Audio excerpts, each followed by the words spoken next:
ரூபாய் 1.75 கோடி மதிப்பிலான திட்டப் பணிகளையும் புதிய வழித்தடத்தில் பேருந்து இயக்கத்தையும் சுற்றுலாத்துறை அமைச்சர் ராஜேந்திரன் துவக்கி வைத்தார்.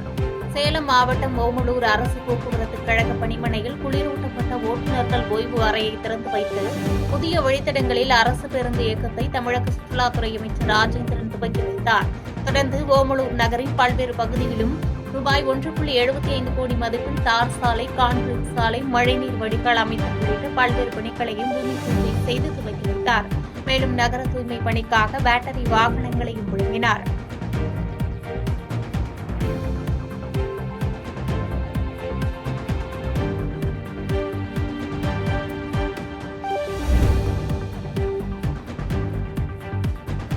குடியரசு தின விழாவை ஒட்டி நாகர்கோவில் அண்ணா விளையாட்டு அரங்கில் போலீசாரின் ஒத்திகை நிகழ்ச்சியை மாவட்ட ஆட்சித்தலைவர் அழகு மீனா கொடியேற்றி வைத்து பார்வையிட்டார். கன்னியாகுமரி மாவட்ட நிர்வாகம் சார்பில் குடியரசு தின விழா கொண்டாட்டங்கள் நாளை நாகர்கோவில் அண்ணா விளையாட்டு அரங்கத்தில் நடைபெறவுள்ளது.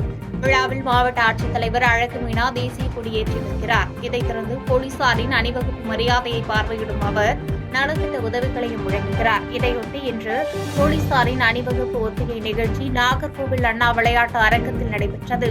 இதில் மாவட்ட ஆட்சித்தலைவர் அழகு மீனா கலந்து கொண்டு கொடியேற்றி வைத்து போலீசாரின் அணிவகுப்பு மரியாதையை ஏற்றுக்கொண்டார். இதில் போலீசார், தீயணைப்பு படையினர், NCC மாணவர் படையினர் கலந்து கொண்டனர். இதையடுத்து அண்ணா விளையாட்டு அரங்கம் போலீசாரின் கட்டுப்பாட்டுக்குள் கொண்டு வரப்பட்டுள்ளது. இங்கு 3 அடுக்கு போலீஸ் பாதுகாப்பும் போடப்பட்டுள்ளது.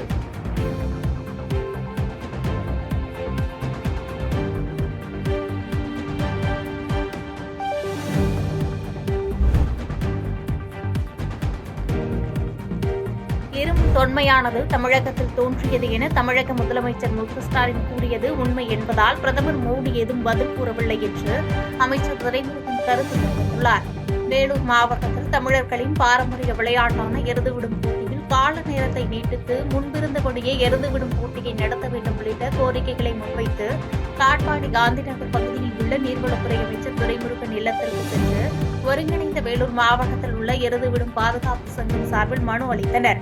மனுவினை பெற்றுக்கொண்ட அமைச்சர் துரைமுருகன் இதுகுறித்து நடவடிக்கை எடுப்பதாக உறுதியளித்தார். இதற்கு நடவடிக்கை எடுக்கும் விதமாக மாவட்ட ஆட்சித்தலைவர் சுப்புலட்சுமி, மாவட்ட காவல் கண்காணிப்பாளர் மதிவாணன் ஆகியோரை தனது இல்லத்திற்கு நேரில் வரவழைத்து எருதுவிடும் திருவிழா குறித்து ஆலோசனை நடத்திய அமைச்சர் செய்தியாளர்களை சந்தித்து பேட்டியளித்தார். அப்போது பேசிய அவர், இரும்பு தொன்மையானது தமிழகத்தில் தோன்றியது என தமிழக முதலமைச்சர் ஸ்டாலின் கூறியது உண்மை என்பதால் பிரதமர் மோடியிடம் பதில் ஏதும் இல்லை என்று கூறினார். மேலும் சட்டம் ஒழுங்கை பாதுகாக்க வேண்டும், எருதுவிடும் நிகழ்ச்சியின் போது பாதுகாப்பு முன்னேற்பாடுகளை கண்காணிக்க வேண்டும் என்றும் எருதுவிடும் விழாவிற்கு கட்டுப்பாடுகளை விதிப்பது சரியில்லை என கருத்து தெரிவித்ததோடு இதுகுறித்து உரிய நடவடிக்கை எடுக்கப்படும் என கூறினார். என்ன பண்றாங்கன்னு கேட்டீங்கன்னா, இப்போ ஜல்லிக்கட்டுல உயிரை பணையம் வைக்கலாம், மாடு குச்சி போடுது, தூக்குது, மெரிக்குது, சில பேர் செத்து போகிறான். டெய்லி பத்திரிக்கை. ஆனால் இது அப்படி இல்லை, முட்டார் நடுத்தரில் ஓடிடும். நெஞ்சு போனால் அந்த மாட்டு மேலே 2 பேர் கை வைப்பான். அதுதான் இங்கே நடக்கிறது. நான் சின்ன வயசுலேருந்து பார்த்தேன்.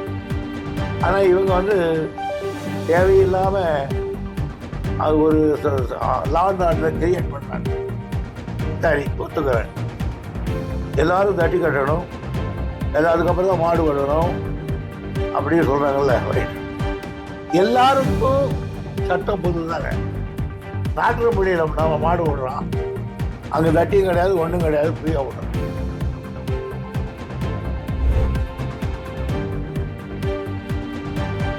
உதகையில் தேசிய வாக்காளர் தினத்தை முன்னிட்டு 100க்கும் மேற்பட்ட பள்ளி, கல்லூரி மாணவிகள் கலந்து கொண்டு பேரணி நடைபெற்றது.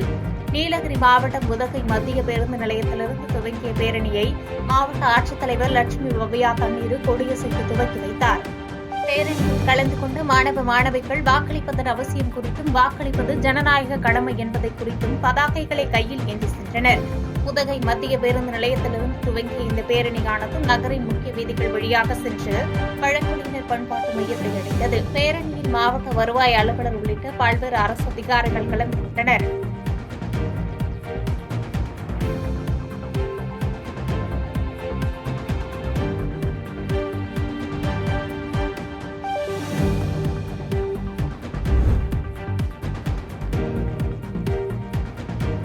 பாலியல் வழக்கில் குற்றப்பத்திரிகை தாக்கல் செய்ய மீண்டும் கால அவகாசம் கேட்டு புதுக்கோட்டை வன்கொடுமை தடுப்பு நீதிமன்றத்தில் சிபிசிஐடி போலீசார் மனு தாக்கல் செய்துள்ளனர். புதுக்கோட்டை மாவட்டம் வேங்கைவயல் கிராமத்தில் பட்டியலின சமூக மக்கள் வசிக்கும் பகுதியில் அமைந்துள்ள குடிநீர் மேல்நிலை நீர்த்தேக்க தொட்டியில் மனித கழிவு கலக்கப்பட்ட சம்பவம் நடைபெற்று 2 ஆண்டுகளை கடந்துவிட்ட நிலையில் இந்த வழக்கை சிபிசிஐடி போலீசார் 737 நாட்களாக விசாரித்து வருகின்றனர். இதுவரையில் 31 நபர்களுக்கு டிஎன்ஏ பரிசோதனையும் 5 பேருக்கு குரல் மாதிரி பரிசோதனையும் சுமார் 300க்கும் மேற்பட்ட நபர்களிடம் நேரடி சாட்சியங்களையும் சிபிசிஐடி போலீசார் பெற்றுள்ள நிலையில் இதுவரையில் குற்றப்பத்திரிகை தாக்கல் செய்யவில்லை. இந்நிலையில் இந்த வழக்கில் குற்றப்பத்திரிகை தாக்கல் செய்ய மீண்டும் கால அவகாசம் கேட்டு புதுக்கோட்டை வன்கொடுமை தடுப்பு நீதிமன்றத்தில் சிபிசிஐடி போலீசார் மனு தாக்கல் செய்துள்ளனர். கடந்த 2022ஆம் ஆண்டு டிசம்பர் 24ஆம் தேதி சம்பவம் நடைபெற்றது. ஊராட்சி மன்ற தலைவர் முத்தையா ஆதிதிராவிடர் குடியிருப்பு பகுதியில் வசிக்கும் பகுதியில் உள்ள நீர்த்தேக்க தொட்டியின் தண்ணீர் திறக்கும் நபரை இடமாற்றம் செய்ததால் தலைவரை பழிவாங்கும் நோக்கத்துடன் மனித கழிவு கலக்கப்பட்டதாக விசாரணையில் தெரியவந்தது. இதில் சுதர்சன், முத்துகிருஷ்ணன், முரளிராஜா ஆகிய 3 மீது சிபிசிஐடி குற்றப்பத்திரிகை தாக்கல் செய்தது. இந்த விவகாரம் குறித்து புதுக்கோட்டை மாவட்டம் வேங்கைவயலில் இன்று ஏராளமான போலீசார் குவிக்கப்பட்டுள்ளனர்.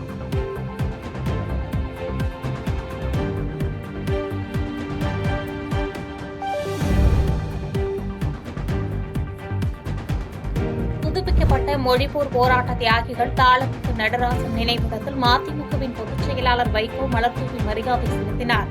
மொழிப்போர் தியாகிகள் தினத்தை முன்னிட்டு சென்னை மூலக்கொத்தளத்தில் மறுமலர்ச்சி திராவிட முன்னேற்றக் கழகத்தின் சார்பில் பேரணி நடைபெற்றது. மதிமுக பொதுச் செயலாளர் வைகோ தலைமையில் நடைபெற்ற பேரணியில் மாவட்ட செயலாளர்கள் மற்றும் நிர்வாகிகள் என ஆயிரக்கணக்கானோர் கலந்து கொண்டு பேரணியாக சென்று புதிதாக அமைக்கப்பட்டுள்ள மொழிப்போர் தியாகிகள் தாளமுத்து நடராசன் நினைவிடத்தில் மலர் வளையம் வைத்து மதிமுக பொதுச் செயலாளர் வைகோ மரியாதை செலுத்தினார். தொடர்ந்து மொழிப்போர் தியாகிகள் பெரியார், அண்ணா, கலைஞர் புகழ்வாழ்க என கோஷம் எழுப்பி மரியாதை செலுத்தினர். தொடர்ந்து செய்தியாளர்களிடம் பேசிய மதிமுக பொதுச் செயலாளர் வைகோ, திமுகவில் சந்தர்ப்ப சூழ்நிலையால் வெளியேற்றப்பட்டேன், ஆனாலும் திராவிட இயக்கத்தை காக்க தொடர்ந்து செயல்படுவேன் என்று தெரிவித்தார். 30 ஆண்டுகள் திராவிட முன்னேற்ற கழகத்திலே இருந்துவிட்டு அதன் பின்னர் சந்தர்ப்ப சூழ்நிலையினாலே தவிர்க்க முடியாத காரணங்களினாலே நான் வெளியேற்றப்பட்டேன். ஆனாலும் திரும்பவும் திராவிட இயக்கத்தை காக்க வேண்டுமெனில் நம்முடைய படைபலத்தையும் திராவிட முன்னேற்ற கழகத்தோடு இணைத்து விட வேண்டும். கட்சியே அல்ல, இந்த படைபலத்தை போராட்ட களங்களுக்கு, கொள்கைகளை காப்பாற்றுவதற்கு, சிறைச்சாலை செல்வதற்கு பயன்படுத்திக் கொள்ள வேண்டும். நாம் வீணாக போகக்கூடாது. அதைவிட திராவிட முன்னேற்ற கழகத்துக்கும் நம் பலத்தை சேர்த்து கொடுத்தால் அது தமிழ்நாட்டுக்கும் திராவிட இயக்கத்துக்கும் செய்கின்ற நற்பணியாக இருக்கும் என்று கருதி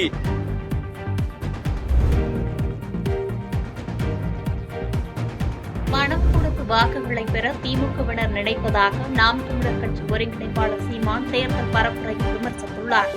ஈரோடு கிழக்கு தொகுதிக்குட்பட்ட கிருஷ்ணா தியேட்டர் பகுதியில் நாம் தமிழர் கட்சியின் வேட்பாளர் சீதா லட்சுமியை ஆதரித்து அக்கட்சியின் ஒருங்கிணைப்பாளர் சீமான் பேசினார். அப்போது பேசிய அவர், கடந்த 3.5 ஆண்டு கால ஆட்சியின் சாதனைகளை சொல்லி திமுகவினர் வாக்கு கேட்க மாட்டார்கள், பணம் கொடுத்துதான் வாக்குகளை பெறவே நினைப்பார்கள், அவர்களை வாக்கு என்ற ஆயுதம் கொண்டு வீழ்த்த வேண்டும் என்று பேசி வாக்குகளை சேகரித்தார். மேலும் ஈரோடு கிழக்கில் சூரியன் மறைந்தால்தான் தமிழகத்திற்கு விடிவு ஏற்படும் என்று கூறினார். 3 முறை தேர்தல் வருவதற்கான காரணம், ஒரு முறை வாய்ப்பை வழங்கியது, அதை தவறவிட்டார்கள் அந்த மக்கள். வழங்க வேண்டும் என்பதற்காக விழித்துக் கொண்டு எழுச்சியுற்ற ஒரு மாற்றத்தை நிகழ்த்துவார்கள் என்ற நம்பிக்கையோடு இந்த தேர்தலை ஒரு மாறுதலுக்கான வாய்ப்பாக தந்திருக்கிறது. அதை எண்ணரும் சொந்தங்கள் பயன்படுத்திக் கொள்வார்கள் என்ற அசைக்க முடியாத நம்பிக்கையில்தான் உங்கள் பிள்ளைகள் இந்த களத்திலே நிற்கிறோம்.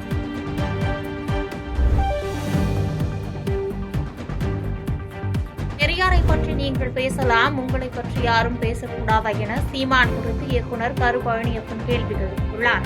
திருப்பூரில் தமிழ்நாடு அரசு திருப்பூர் மாவட்ட நிர்வாகம் மற்றும் பின்னல் குற்ற சார்பில் 21வது புத்தக திருவிழா காங்கேயம் சாலையில் உள்ள தனியார் மைதானத்தில் நேற்று தொடங்கப்பட்டது. இதில் திரைப்பட இயக்குநர் கரு பழனியப்பன் பங்கேற்று தனியார் பள்ளி சார்பில் அமைக்கப்பட்டிருந்த சிந்து சமவெளி நாகரிக அரங்கத்தை துவக்கி வைத்தார். பின்னர் தொடர்ந்து நிகழ்ச்சியில் பேசிய அவர் கடந்த 10 நாட்களுக்கும் மேலாக நாம் தமிழர் கட்சியின் ஒருங்கிணைப்பாளர் சீமான் பெரியாரை பற்றிய அவதூறு கருத்துக்களை பேசி வருகிறார். தன்னை பொறுத்தவரை இது நல்லதுதான். பெரியார் இருந்தாலே இதை கேட்டு மகிழ்ந்திருப்பார். ஏனென்றால் பெரியாருக்கு எப்போதுமே தன்னை பற்றி எதிர்த்து பேசுபவரை மிகவும் பிடிக்கும் என பெருமிதமாக பேசினார்.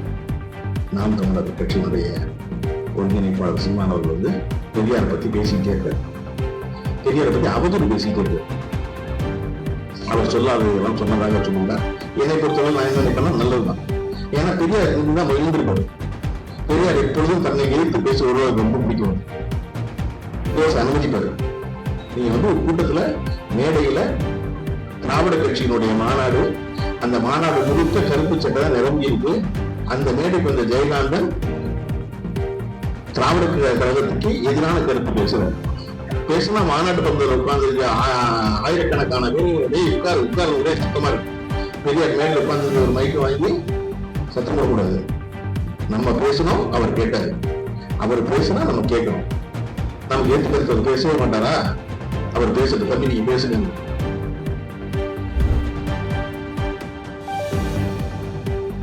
வேங்கை வயல் விவகாரத்தில் குற்றப்பத்திரிகை தாக்கல் செய்துள்ளது மகிழ்ச்சி அளித்திருப்பதாக இயக்குநர் பார்த்திபன் பேட்டியளித்துள்ளார். சாத்தூரில் உள்ள தனியார் பள்ளி நிகழ்ச்சி ஒன்றில் பங்கேற்ற நடிகரும் இயக்குநருமான பார்த்திபன் செய்தியாளர்களை சந்தித்து பேட்டியளித்தார். அப்போது பேசிய அவர் வேங்கை வயல் விவகாரத்தில் 2 பேரை குற்றவாளி என பதிவு செய்ய ஏன் இவ்வளவு காலதாமதம் ஏற்பட்டது என கேள்வி எழுப்பிய அவர் அடுத்தடுத்து காவல்துறையினர் சந்திக்கும் வழக்குகளால் சில வழக்குகள் தாமதம் ஏற்படலாம் என கருத்து தெரிவித்தார். மேலும் தொடர்ந்து பேசிய அவர் எம்ஜிஆர், விஜயகாந்த் ஆகியோர் அரசியலுக்கு வந்தபோது அவருக்கு ஏற்படாத இடர்பாடே கிடையாது. எதனை மீறி வெற்றி பெற வேண்டியதுதான் புதிதாக வருபவர்களின் பொறுப்பு, கடமையாக இருக்கும் என்று விஜயை குறிப்பிட்டு வாழ்த்து தெரிவித்தார். நடிகராக இருந்து இப்போ அரசியல் இறங்கியிருக்காரு விஜய். அவர் அரசியல் செயல்பாடு இப்போ சூழ்நிலையில் அரசியல் செயல்பாடு எப்படி இருக்குன்னு நீங்க பாக்குறீங்க? நான் வந்து கொஞ்சம் எல்லாத்தையுமே பாசிட்டிவா பார்ப்பேன். நான் என்ன பார்ப்பேன்னா, நண்பர் விஜய்க்கு வந்து இது அவசியமே இல்லை. இப்போ அரசியலுக்கு வர்றதுன்றது அவசியமே கிடையாது. அவர் ஒரு பெரிய ராஜாங்கம் நடத்திருக்காரு. அடுத்த சூப்பர் ஸ்டார் அவர் தான், அல்லது கலெக்ஷன் மன்னர் அவர் தான், 200 கோடி சம்பளம். இந்த மாதிரி ஒரு சிம்மாசனத்தை விட்டுட்டு எதுக்காக போய் மக்கள் பிரச்சனைக்காக அப்படின்னா அவர் ஏதோ நல்லது செய்யணும்னு விருப்பப்படுறாரு. அப்போ நம்ம எல்லாரையும் போய் அவர் தடுத்து நிறுத்துறது பதில் அவர் வழியில் நம்ம எல்லாருக்கும் அவருக்கு சப்போர்ட் பண்ணி விட்டா மாறுதல் ஒன்று தான் மாறாது. கடைசி வரைக்கும் இவங்க தான் ஆட்சி செய்யணுமா, கடைசி வரைக்கும் இவங்க ஆட்சி பண்ணக்கூடாது, அந்த மாதிரி யாருமே கிடையாது. யார் வேணாலும் ஆட்சிக்கு வரலான்ற ஒரு ஜனநாயகத்தில் விஜய் செய்யறதோட விஷயம் வந்து நம்ம ஏற்கனவே சில நடிகர்கள் செஞ்சு அது கொஞ்சம் பின்வாங்கினதுனால அவர் மேல அந்த சந்தேகம் இருக்கு. இப்படிலாம் பேசுவாங்க, அதுக்கப்புறம் அவங்க ஸ்ட்ராங்கா நிற்பாங்களா நிற்க மாட்டாங்களான்னு. அதனால அந்த சந்தேகம் எல்லாருமே இருக்கும். நம்ம அந்த சந்தேகத்தை ஓடி பெருசாக்கி ஒருத்தர் ஏதோ நல்லது செய்ய வராருன்னா அவர் எதுக்கு நம்ம பயப்படணும்? அதனால விஜய் வந்து நல்ல முனைப்போடு இதுல செயல்படணும்.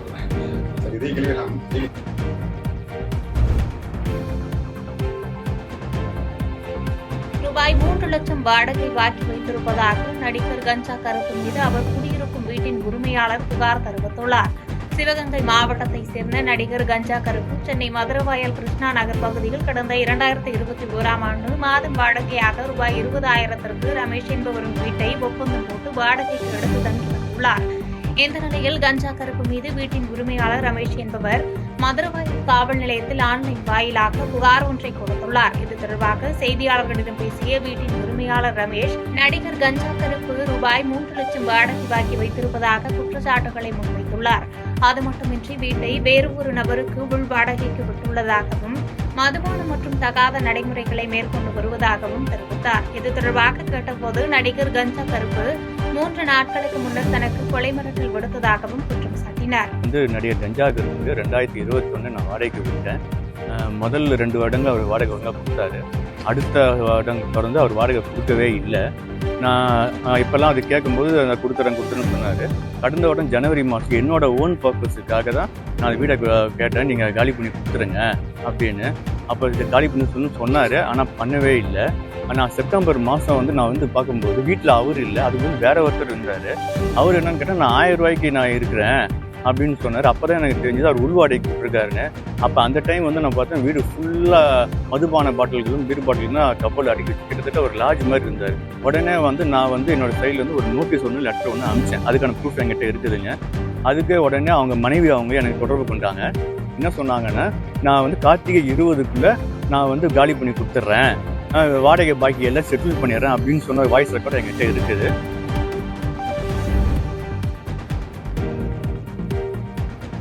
கன்னியாகுமரியில் சிறுமி பாலியல் தொல்லை வழக்கில் காவலர் கைது செய்யப்பட்ட வழக்கின் புதிய திருப்பமாக ஜோடிக்கப்பட்ட வழக்கில் தனது கணவர் மீது வீண்பழி சுமத்தி கைது செய்திருப்பதாக அவரது மனைவி குற்றம் சாட்டியுள்ள சம்பவம் பரபரப்பை ஏற்படுத்தியுள்ளது.